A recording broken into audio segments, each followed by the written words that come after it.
नमस्कार शेतकरी मित्रांनो, आज आपण नाशिकमध्ये दुगाव येथे आलेलो आहे शांताराम भाऊ थेटे यांकडे। तर अख्ख्या महाराष्ट्र 1 महिन्यापासून इथं हे सनरेज साठी साडे टाकलेले होते मध्य सेंटरला। म्हणजे सकाळचं ऊन येतं का या बाजूने सावली पडते, सायंकाळचं ऊन येतं का या बाजूने सावली पडते। म्हणजे आता इथं आपल्या प्लॉटला आणि गेल्या 10-12 दिवसातून फ्लडिंग चालू असतं, खाली पूर्ण ओलं आहे, एकदम ओलच आहे। म्हणजे यानी गवत पण तणनाशक मारून दिलं नाही, काही नाही, याच्यासाठी सनरेज रोखण्यासाठी।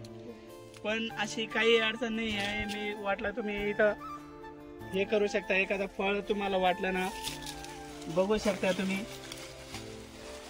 सनचा लगेच एकदम हिरवं, म्हणजे सकाळीतून तिकडे ऊन पडतंय पण असं काही अडचण नाही। असं काही प्रॉब्लेम नाही का जेणेकरून हे। आणि सरांशी मला सरांनी 1 महिन्यापूर्वी सावली करायला लावली। मग मी साड्यांचं नियोजन केलं। त्याच्यात 2 साड्या मी पहिले ट्रायलला बांधल्या, एकदम म्हणजे अशी पेरूच्या झाडाच्या वरती बांधली आणि एक जवळून बांधली आणि एक मधी बांधली। तर ती ही जी मधी बांधली ही योग्य आहे। हिचं साधारणतः 1 ते 4 वाजेचं जे ऊन आहे ते पूर्ण झाडावरती असतं, या बाजूला लागतं, या बाजूने ते कव्हर करतं आणि सकाळचं ह्या गल्लीचं कव्हर करतं ते सकाळी, ऊन लागू देत नाही। पण नकोय झाडाला पण म्हणजे ऊन पाहिजे। जर तुम्ही जर हे प्रॉपर जर साडे झाडावर येणार तर अजून जास्त गळ होती, बरोबर।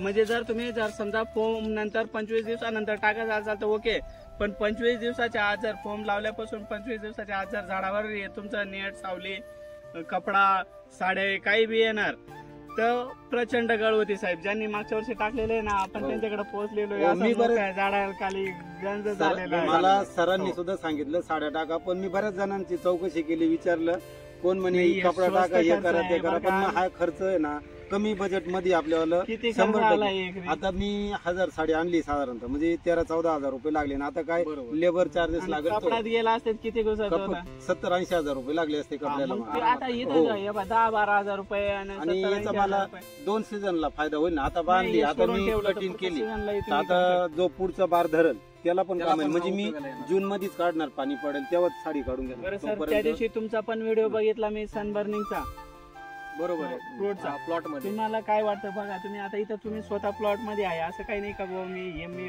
बघा वरती सावली आहे, म्हणजे ती सावली पाहिजे आम्ही सेंटरला केलेलं आहे। इथं आहे ना, इकडे धड त्या झाडावर बी नाही, धड त्या झाडावर बी नाही, सेंटरला आहे। म्हणजे सकाळी ऊन पडताना ही बाजू पूर्ण सावलीत राहते, सायंकाळचं ऊन येत आहे ना तर पूर्ण ही बाजू, आता ही बाजूला हे होत, आणि रात्रीचा इकडे गारवा तयार होतो, मस्त झाडाला थंडक भेटते आणि थंड हवामानातलं पीक आहे। याला जेव्हा 30च्या पुढे टेम्परेचर जाणार तर गळ होणार किंवा तुमचं बर्निंग वगैरे।